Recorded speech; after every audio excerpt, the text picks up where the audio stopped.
Hello and welcome to Through Our Lens, the podcast series where we discuss issues impacting the African American community. We will be exploring the options we can individually and collectively take towards resolving those issues and improving the likelihood for our people now and for our future generations. I would like to give a shout out to Coach Richardson again for allowing me to occupy his space. If you have anything regarding your tax needs or notary needs, please reach out to him. In today's episode, we'll be talking about understanding mental health in the African American community. I am joined today by Miss Nicole Ventour. Miss Nicole Ventour, her career experience includes the second vice president of the NAACP Lancaster branch. She's a certified clinical trauma specialist. She's a licensed clinical social worker and community advocate.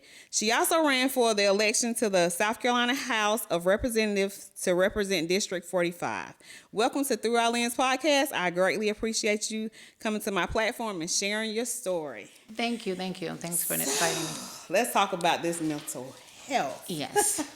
First of all, could you define what is mental health? Oh, that's a huge question, but it's a simple question. Mental health is just, mental care, taking care of your mind, right? The same way we exercise and take care of our bodies is the same way that we need to exercise and take care of our minds, right? Good mental health. Okay. So what got you interested in treating people with mental illness? I think it was my own journey. Coming from a family where I was exposed to my dad physically abusing my mom, it was my automatic response to fight my dad off of my mom. The brain doesn't choose how we respond. Well, we don't choose. The brain does it automatically. So fighting my dad off my mom, right, protecting her. I became a protector, because of that. Dealing with the death of my 3-year-old son when I was in a car accident. And, and just going through, different life challenges. So when you're going through your own journey of healing and you're starting to understand who you are and why you are, then it helps you to be able to understand how I can reshape that narrative versus the narrative shaping me. So going through my own healing journey from being an angry, combative, person who was angry with her father because of the treatment that he exposed my mom to, right? To being someone who understands how to treat someone like my father, right? To make sure that another child don't have to go through what I experienced. That's good. So is there a difference between mental health and mental illness? You know what?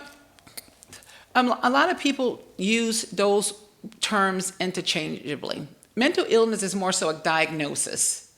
You can be diagnosed with a cold or flu, COVID, right? And mental health has its own set of diagnoses. So that's a mental illness.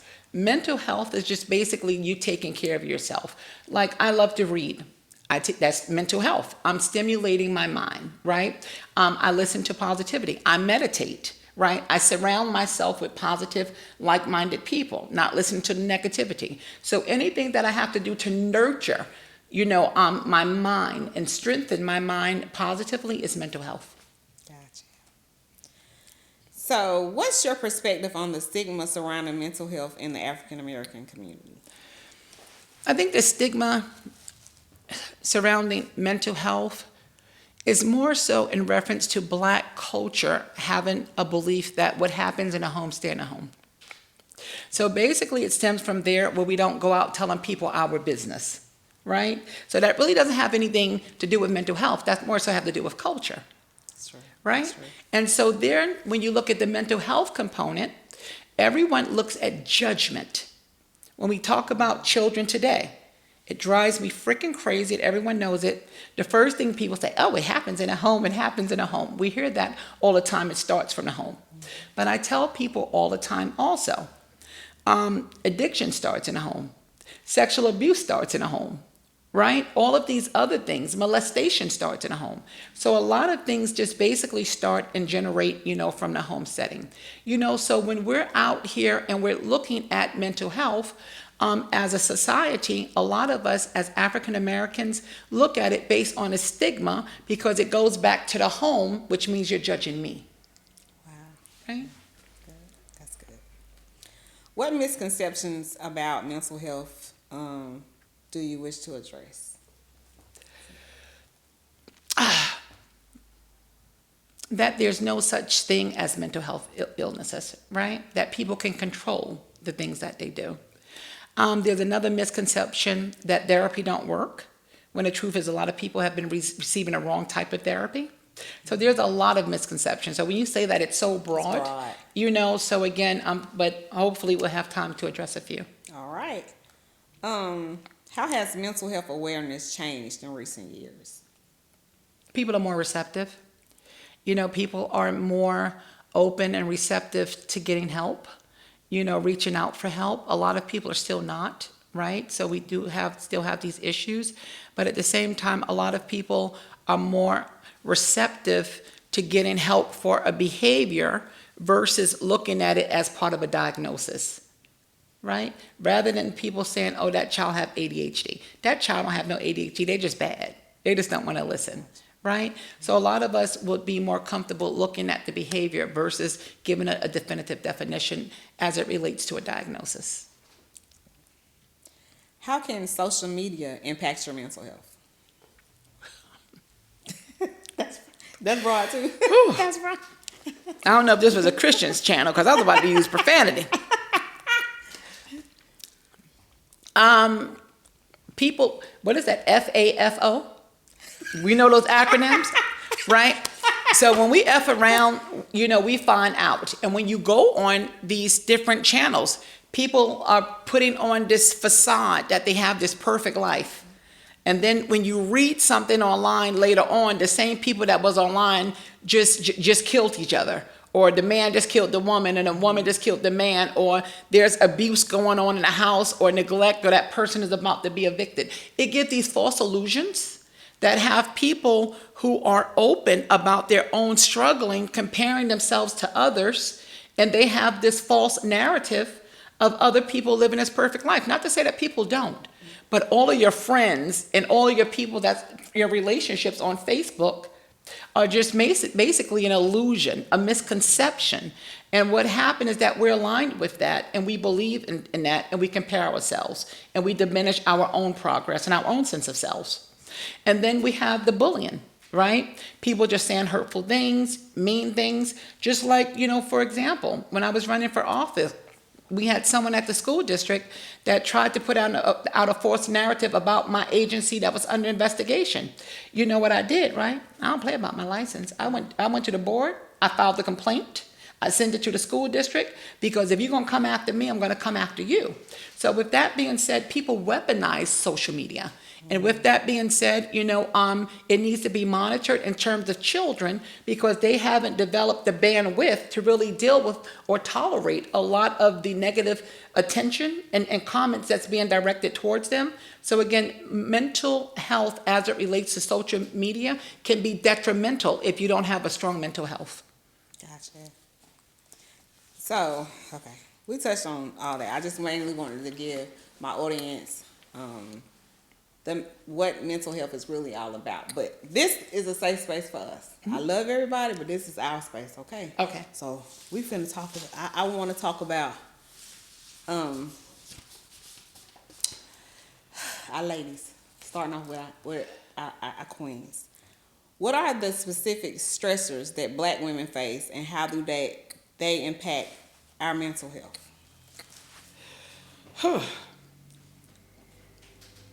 A lot of dynamics. Let me start with this.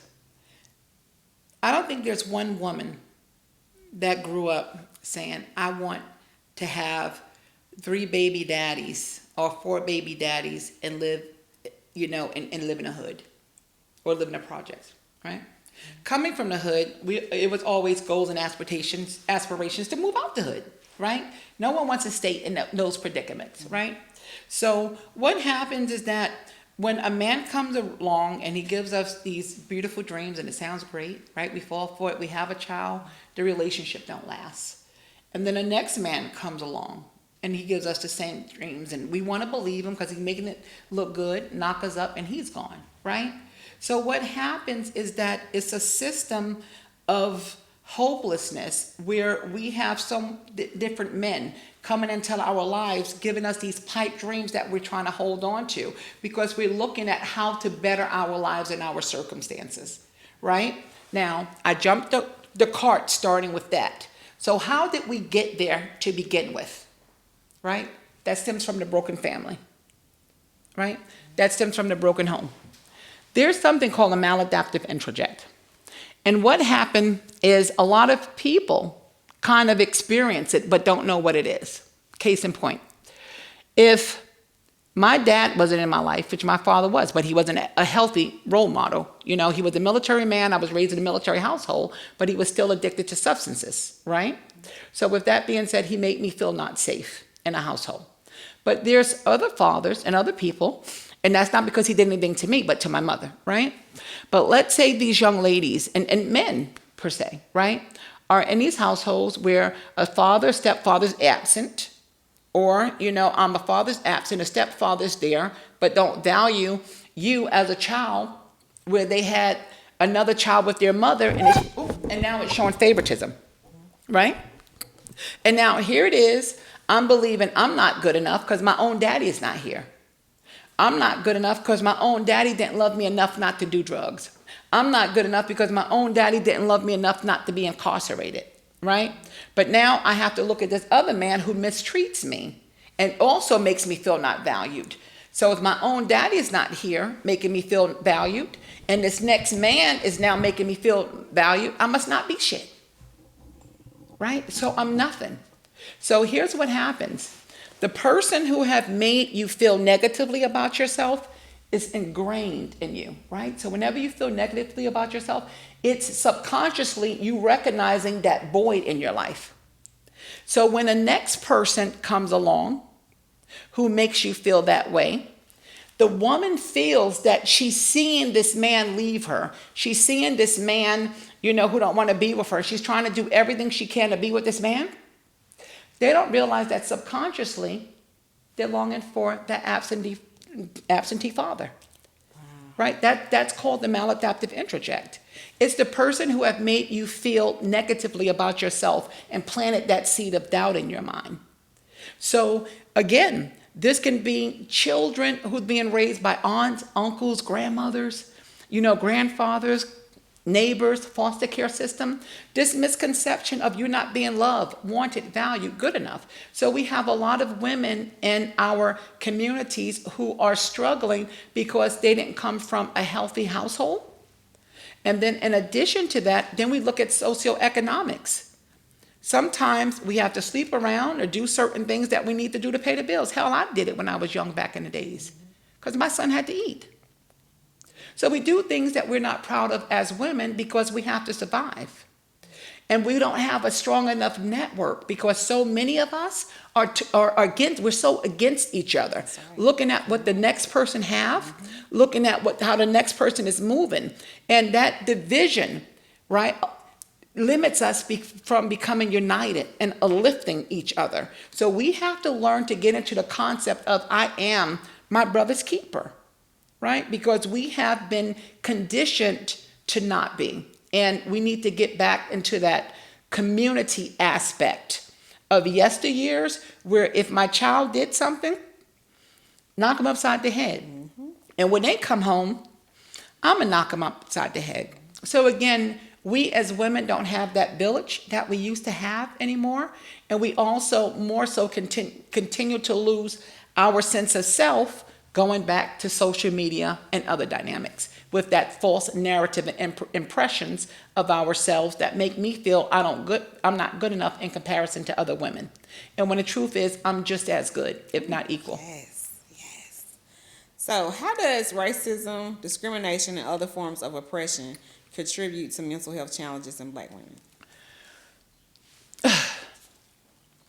The stigma. You know, we have to realize that sometimes we create our own narrative. Case in point, I like to use myself as an example. When my dad used to attack my mom, again, I fought my dad off my mom. Anyone who makes me feel threatened, that's when Nikki comes out. And Nikki would be ready to fight if you made me feel threatened, right? Because again, my brain, I see you yelling at me or making me feel threatened or raising your voice or using the tone or cursing me out or flicking me off over a parking space. I see you. But when I'm triggered to not feel safe, it goes down the neural network and it finds the very first time I felt unsafe. And that was with my father, right? I responded to my father with aggression, correct? So how do you think I respond to the person in front of me? With aggression. With aggression. So then we have this concept of the angry black woman syndrome, right? You know, so what happens is that watching mama being beat, watching grandma being beat, watching violence in the neighborhood, just coming from the hood, the shootings every day, having to watch my surroundings, you know, worrying about being robbed. All of these things make us hypervigilant, where we extra sensitive as it relates to safety, right? So therefore, we have this stigma about us as if we're angry women. And the truth is, we're constantly in survival mode. Oh, yes. Right? You know, so understanding how we are functioned and what our mental health needs, and understanding what mental health needs is so crucial, which is why education, you know, is so important. So when it comes to us as black women in a society, you know, I'm right now going into a job, we're already prejudged because we're in a dirty South, right? So therefore, we're already looked at as, one, we're black, and then two, we're women. So we're a double minority. So now we have to compete with each other in terms of jobs. Then we have to compete, you know, with lower paying jobs at that. So this is about a systemic issue, and Lancaster is the dirty South. It breeds racism because it's cultural. But what's so sad is that we don't see it as cultural because we've made it our norm. That's right. Spot on. So when it comes to racism and things of that nature, it's really hard to challenge it and combat it, right? We're becoming more aware because we're the quote unquote woke, and people are getting tired of the quote unquote woke age. And woke just simply means that we're aware. You know, we're alert, right? And when you become aware of something and alert about something, you're able to change those dynamics. You know, so right now we're not accepting or tolerating, you know, the mistreatment. But what we have to do as black women who have been stigmatized and traumatized, we have to learn how to respond to situations more appropriately versus aggressively. And that comes with getting the appropriate mental health treatment, because talk therapy just don't cure that. So what are the cultural beliefs and practices that influence black women's attitudes towards mental health and help-seeking behaviors? It goes back to judgment. It goes back to judgment. I don't want to be judged. I'm not crazy, right? You know, so everyone associates mental health with being crazy. There's no such thing as being crazy, right? Is something in terms of being dysregulated, where you can't regulate and manage your symptoms. You know, so when it comes to us as black women, it goes back to, you know, being judged. Going back to your last question. As black women, we're always judged by society, and we're treated differently, right? Disrespectfully and disregarded. And so we're made to already feel that we're not good enough, that we're not equal. And so seeking mental health basically reinforced the negative concept of ourselves, right? So we don't seek it because it already reinforces what society thinks about us. How do social economic factors like poverty and lack of resources affect mental health outcomes for black women? That is a term for it. It's called toxic stress, right? And toxic stress is basically a trauma. People don't understand, you know, these dynamics, because when you're sitting back and and you're not able to have your lights on, you know, your water might be cut off, you know, your car is going to be repossessed. And here it is, I don't have enough food and my light's off. And not only do I have to worry about that, I have to worry about the neighbors knowing or the school knowing and somebody reporting me having a challenge in time. Now I'm getting ready to take my kids. So with that being said, it reinforces what's already there. This is what happens. When you don't have enough growing up, and again, the brain functions off of rules. I'm not loved. I'm not good enough. I'm not valued. I have no control. I can't speak up. I'm powerless. I'm helpless. I'm inadequate. I'm ugly. The brain functions off of rules. The very first person or experience that planted that seed is there, and new experiences adds on top of it, right? So therefore, if somebody has made me feel not good enough in my life, right? Now I can't sit back and afford my light bills being on, or my light being disconnected, or my gas being disconnected. I'm not a good mother. Doesn't that aggravate the root that's already there of not being good enough? If somebody tell you that you're not doing something right or you're not doing something good enough in terms of those parenting or taking care of certain things, doesn't that aggravate the root already that's underneath that's not good enough? So what we have to understand that we've already been preconditioned based off of socioeconomics, our upbringing, our circumstances, to already devalue ourselves and think that we have to work hard in order to succeed. We have to have certain things in order to succeed. We can't talk our business, when it comes to sharing the dynamics of what's going on, in our household. So we work hard, multiple jobs, and then we leave our children alone, to be raised by the street. Different things can happen to them. Now they're out there in gangs. So we look in socioeconomics, it has a huge impact because it's a ripple effect. It reinforces trauma that's already there. And it's putting our children in situations where they are being self-managed. They're growing up without the supervision that they need, and they're being negatively influenced by social media and other things out there where that's also coming into our homes, where now our children are out there doing things because mama needs help with bills. Right? So again, it's a domino effect. So we as women deal with a lot, but it has a term for it, and it's called toxic stress. And we as Black people was raised in toxic stress. Toxic stress. Yes, ma'am. Learn something new every day. So when it comes to addressing some of these challenges, how can mental health professionals and the broader community create more cultural, sensitive, and accessible mental health services for Black women? Right now, we have to change the mental health system as it is today.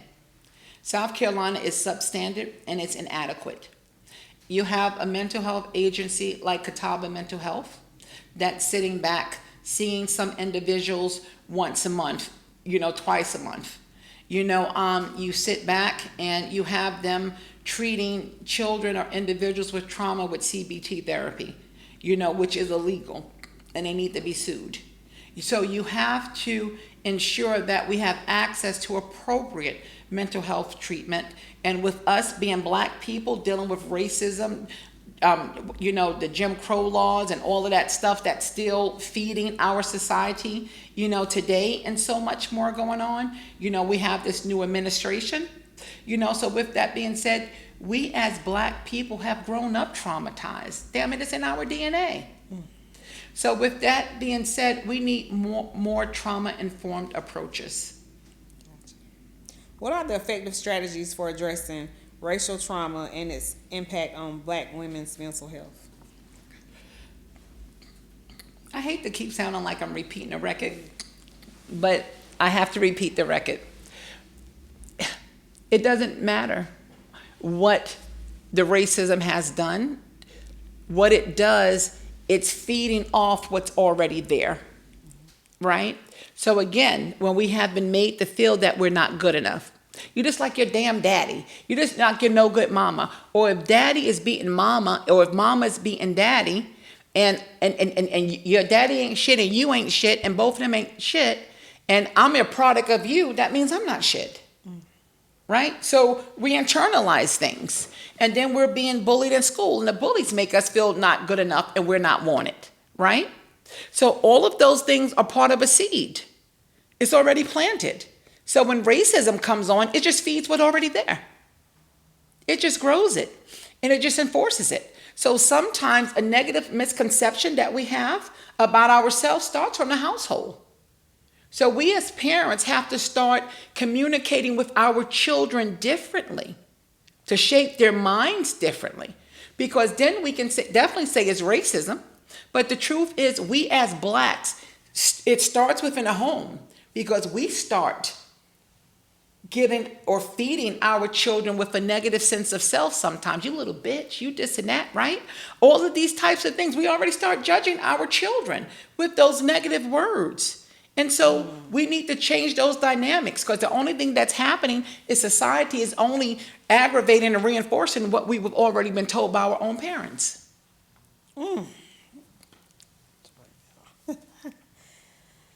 So how can we promote mental health literacy and reduce stigma surrounding mental health illness in the Black community? Education, education, education, education.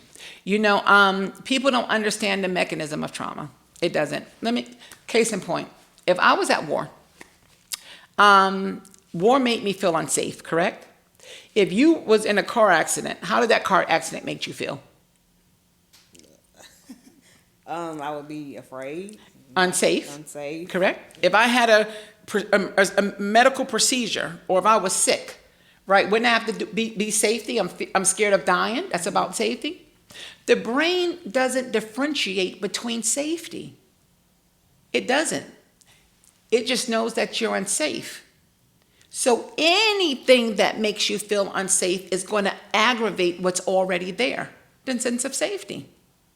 You know, so educating the community about what trauma is, and don't say, "Oh gosh, you ain't no traumatized. You've been bullied. Oh, don't worry. I'm just ignore those kids. They're not saying nothing." No, they're impacting my value. They're impacting my self-esteem. They're making me feel not confident enough. They're making me feel fearful of going to school. They're making me feel that I don't belong. Right? They're making me feel not safe. You can have the exact same symptoms in a child that's been bullied with a person who's been at war. Wow. Because it's all about safety and the symptoms. So trauma don't differentiate in terms of race. It doesn't differentiate in terms of the experience. It's your interpretation of the experience. If you think you're going to die at war, and I think that the bully's going to kill me and hurt me and beat me up, isn't that still fear and danger? So understanding what trauma is and educating the community about what trauma is so we can approach it differently is very important. Okay. What are the unique needs of Black girls and young women, and how can we address their mental health concerns effectively? Oh, the needs of our young girls are the needs of stronger queens, right? That's what we need. And, to strengthen our girls, because moms sleep around to pay her light bill and to pay her bills, and she have different men coming in, that gives me the blueprint of defines me as a woman, right? I speak English because I was taught to speak English. I deal with men based on how I was shown to deal with men, right? So how do we change the narrative when children are changed or exposed to so much negativity, and their home environment is not conducive to the queen that we want to develop within society, right? So what we have to do is introduce them to different concepts. Don't let them judge their mother, right? But at the same time, don't give them an opportunity to not follow in those footsteps. Give them alternative measures to let them know that they're not a bitch. They're not like their daddy, that they are more than that. And they're able to change your narrative. So giving them opportunity, giving them access, giving them programs, developing them. Because what's going on now is that our society here in South Carolina is not designed to promote that. It's designed to keep us suppressed as Black women and as Black men, because that's what feeds the prison system, right? So again, that's what keeps fathers out of households, right? That's what have women or young girls having children, and the fathers are too young to be fathers, or they don't know who the father is. And now you have a child growing up without a father, making them feel that I don't even know who I am because you can't even tell me who my father is. So there's a lot of dynamics that, that's in place in terms of that question. But the number one thing that we need is appropriate resources and services that's truly out here to make a difference in society, but that's not looking to exploit our socioeconomically deprived conditions to benefit through grants, which is what a lot of these administrations are doing. Gotcha. So how can we support Black women in developing healthy coping mechanisms and building resilience in the face of adversity? Resilience in the face of adversity. Talk to children, not at them, right? Be an example. Give positivity. Give words of encouragement, right? Be a support. Be your brother's keeper. I always tell people, the person or child I don't help today may be the one that robs me tomorrow. Or it may be the ones that saves me tomorrow. So what we do and opportunities that we give to them to help to shape them, is paramount. So what we can do is come as a community. We need to encourage these pastors to go back to pastoring and being the leaders of churches the way that they were before, where the churches were the meeting grounds to help to strengthen and build the family. But the churches have since been broken, and they're no longer doing what they're supposed to do, and as being shepherds of a community. Right? So bringing everybody back into the folds under the church, right? Having programs, having unity, right? And helping to build. Can we save everyone? Absolutely not, because there was a Judas in the mix, right? And even Jesus went into certain areas and he left them under his footsteps because he couldn't change them. But he gave them opportunity. And that's what we have to do as a community, is make sure we give opportunity. So since we've already addressed our queens, now gotta talk about our kings. Gotta talk about them. Whew. What are the specific mental health challenges faced by Black men? The same as Black women. Just not feeling good enough. Not feeling valued. They have so much anger, right? In terms of the things they've been exposed to in the homes with the domestic violence, toxic stress, the poverty, seeing mama crying, seeing mama worried, seeing mama can't sleep at night, seeing mama can't eat.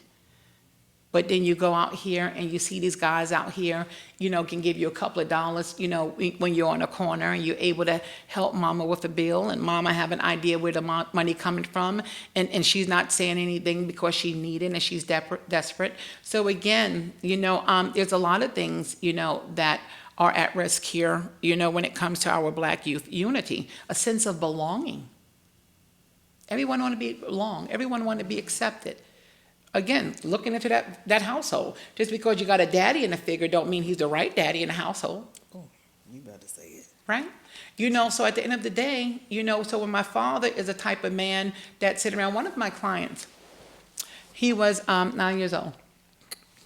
Then he came back after a while. This is when I was doing CBT therapy. I saw him end up like 13, 14. And so we were talking about what he want to do when he grew over. I would never forget. He said, Miss Nicole, I'm going to play video games. And I say, you want to be a gamer? No, he said, no, I just want to play video games. I said, well, how are you going to eat? He said, my wife going to work. Because his mother worked and she let her men sit home and play video games. And she took care of the man. And he didn't work. He didn't do anything. Right? So again, so our children are exposed to so many different dynamics in life that don't shape them or to provide to them appropriate example of a man. And then sometimes when they do have a father that's there in the home, sometimes that father is very critical, very judgmental, is really hard on that little boy, who make him feel that he can't do anything right and he's still not good enough. And that also breaks his spirit, because I can never do enough to please my father. So again, identifying what their individual needs and seeing how we can heal a broken spirit. What are the barriers to seeking mental health care for Black men? First of all, them not understanding it. Them not having access to it, and them already being judged as if they don't have a mental health illness. Just them being judged and continue to be judged. And then when you sit back and you look at them going out and they've already been called names and belittled and demeaned all of their lives, and they're dealing with this so much anger, a diagnosis to them is basically a stamp of approval that says that everything what people told me about myself is true. That something is wrong with me, something is not right with me. So again, them not understanding what mental health is a huge issue. And a barrier to mental health treatment is that the society don't want them to have mental health treatment. That's the barrier. Being directed to appropriate mental health treatment is what's needed. But when you have the school to the prison pipeline and you have a $90 million prison that's being built, right? That's going to be filled with our children with the mental health conditions that can't control their impulses, which is why the person I ran against lowered the age to 18 where they can have access to guns and giving it to their friends, because it's all systemic. They want to feed and fuel the prison system with our Black youth, so they don't want them to have mental health. So the barriers to treatment is to look at the behavior as if it's the negative behavior and not a diagnosis, which is what they need to put them in jail. So they don't want to treat them. They want to incarcerate them. They want the behavior because it fuels the prison system. It's socioeconomics. We're money to them. We're off the plantations and now we're in the prisons. Prisons just is a new name, for the white man's plantation. And I'm not being racist. It's just that realistically, prisons are owned by white people, correct? That's correct. And they're still making money basically off of us. And a lot of people, don't get me wrong, white people are incarcerated at a very high rate. Very high rate. But at the end of the day, they're not sentenced as harshly as we are. That's true. That's absolutely true. How can we improve access to mental health care for Black men?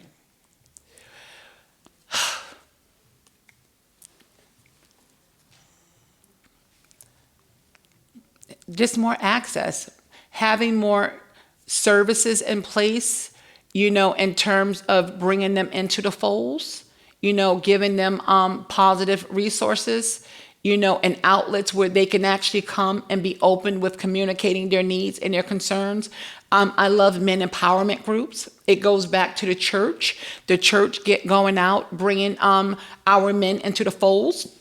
And having some of those real talks and those real discussions. And I even say to the church, and one of the pastors said to me a while back, he said, Nicole, I had to reach out to you because I know that I prayed to God, but God is not going to put me in a position to fix things because prayer can be used, and I can't pray for this man to be healed. Right? Let me correct myself. He said, I can pray for him to be healed, but it doesn't mean it's going to stop his mental health condition.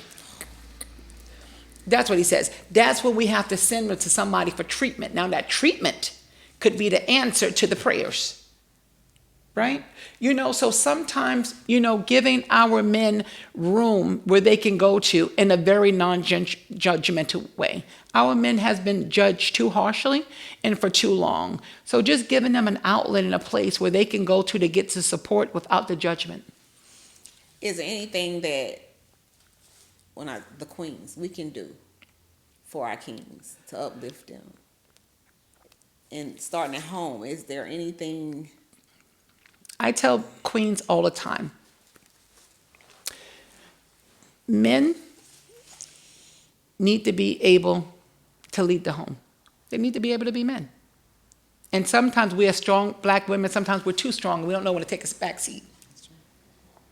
So we need to know when to sit back and shut up, right? And so, secondly, we have to learn how to talk to our kings. It's not what you say, it's how you say it.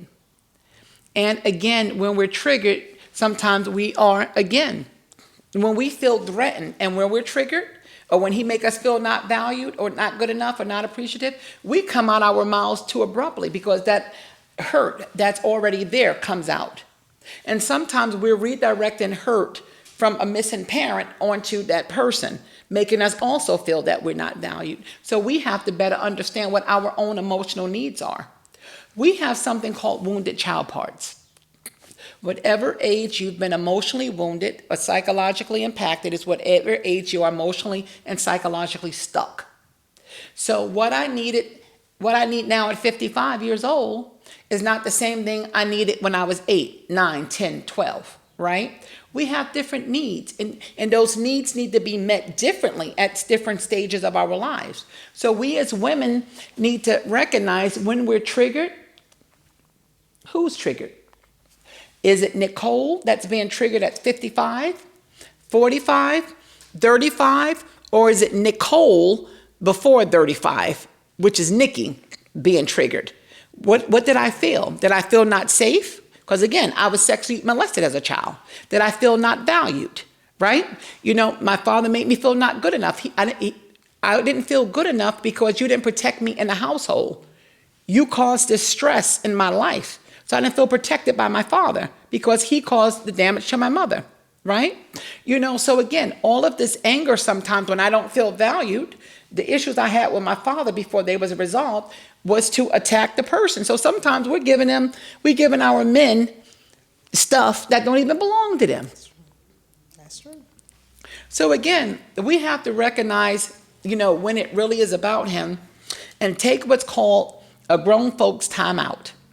When your man is getting on you a little bit too much and he's getting on your nerves, take a breath. Breathe. Identify what that part of you need. That part of me may need to feel valued. That part of me may need to feel loved. That part of me may need to feel appreciated. That part of me may need to feel wanted. And beginning to use I statements versus you did this, you did that, right? And when you use I statements and say, you know what, I feel upset. You know, when you come home and you don't eat after I cook, or I'm bothered and I'm upset when I'm working and coming home every day and you don't help me around the house, right?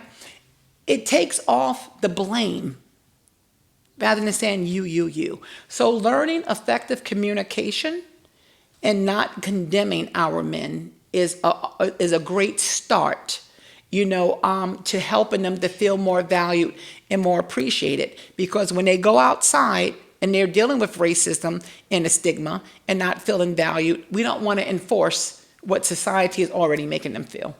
That's true. So now I want to put myself on the on the blue seat. Okay. I know for me, and there's so many other women like me, I had to be strong. I had to be, you know, just because of circumstances. That's just who I had to be. So when I would encounter a man where I could kind of just take a back seat and let him lead, I didn't know how to do that. I didn't know how to just be soft. I didn't know how to, for women who are like me, what do you do? Like, how do you just, this is who I've been for a long time, since I was little. And now I have this man who come in my life and I no longer have to be that, but I don't know how not to be that. Mm-hmm. And that's where you work. You can have you and 5 other women in the same predicament. Your background and your upbringing is going to determine how you do it. The how is not always the same for everyone.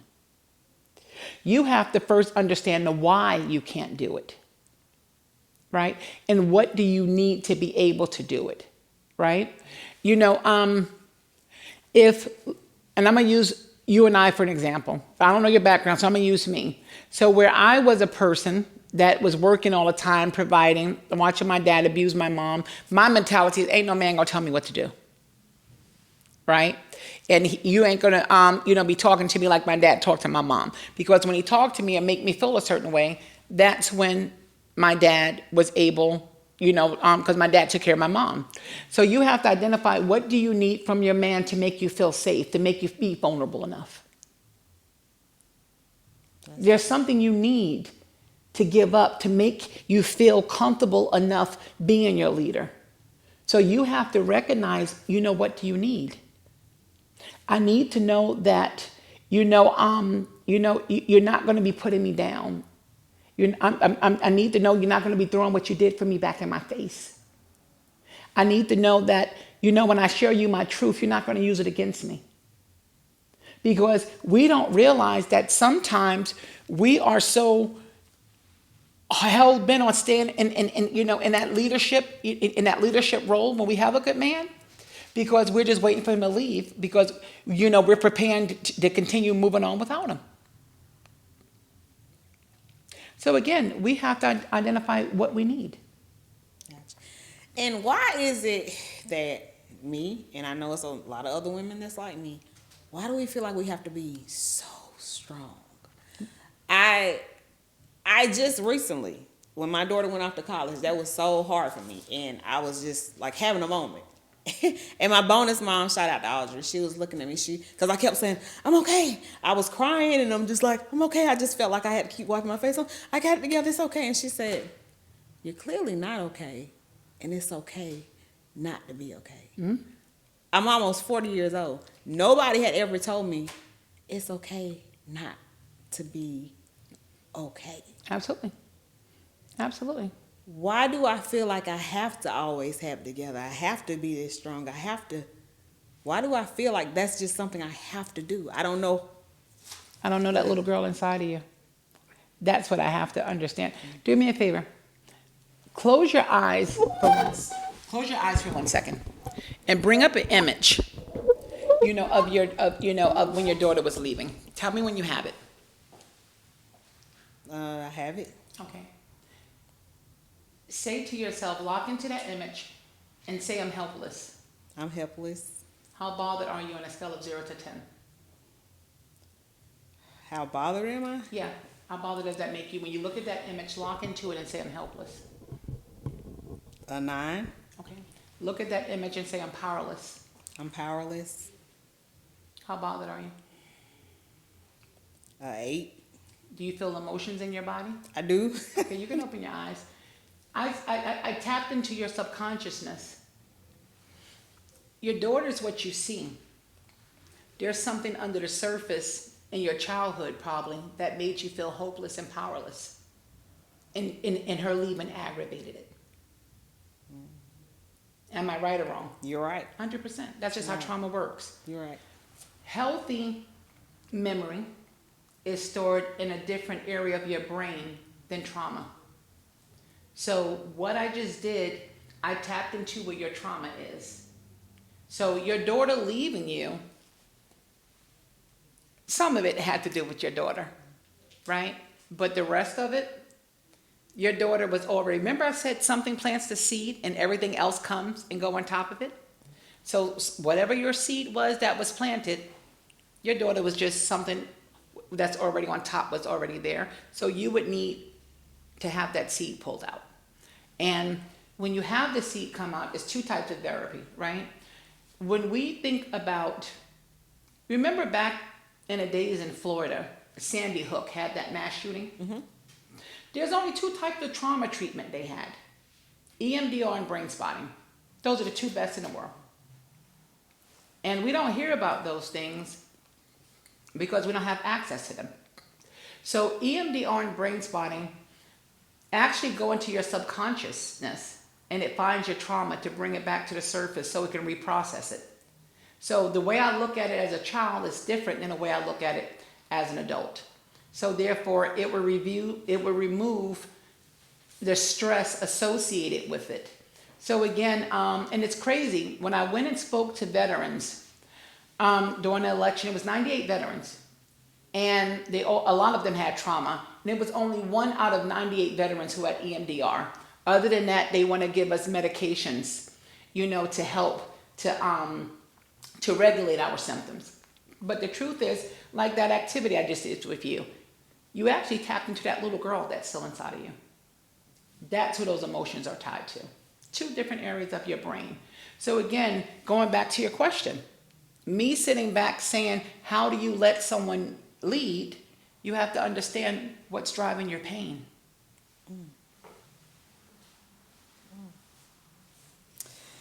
Well, whew, let me see. Before we wrap this up, let me see. Is there anything else I would like to, while I have you on the couch? I think we wrapped up everything. Are you okay? I am. Yeah, it did something. I don't know what you did. I'm like, why I feel like I want to cry a little bit. I feel like I want to cry. It's gonna find it. It's gonna find it. EMDR is amazing. It's a life changer. So if anyone out here in the audience, if you need any type of treatment, do not sit on someone's couch and let them tell you that sitting down, talking about your problems and your issues is going to change your trauma. That's what your mom was talking about. Don't take the business out the house, because that's what that type of treatment is doing. It teaches you how to manage your symptoms and to change the way you think about things. But when you're sad and you're depressed and you're down, sometimes you can't even push yourself out of bed to take a bath. More so, fight to try to change the way you're thinking. But EMDR and brain spotting actually goes into your brain and activates your brain into its natural healing restorative process. The same way if I get cut, my body knows how to heal. The same way that we've been traumatized, our symptoms and these symptoms of our children are basically symptoms of trauma. It's like the infections of a wound. And so EMDR helps to heal the infection, hence your trauma. And so does brain spotting. So that's true trauma treatment. So please seek it. If you've been exposed to domestic violence, bullying, an absentee parent, someone putting you down, belittling you, someone making you feel that you have to overcompensate, that you have to achieve more, that you're not doing enough, those things can be traumatizing because it diminishes who we think we are as individuals. So if you've experienced any type of that, it has restructured your thinking process. And I would encourage you to get some trauma treatment, because trauma can be as big as a war and it can be as small as name calling. So are there any other resources you can tell my audience about as far as seeking treatment? Seeking treatment, I know I'm an EMDR and brain spotting. I actually do both of them. I don't know, Catawba Mental Health says they have it. I think they lied to me, but they might have one or two, but they're not offering it to everyone. So they pick and choose. But if you have any type of treatment, if you need or have any type of trauma, please, let your doctors know when they ask you about traumas in your house.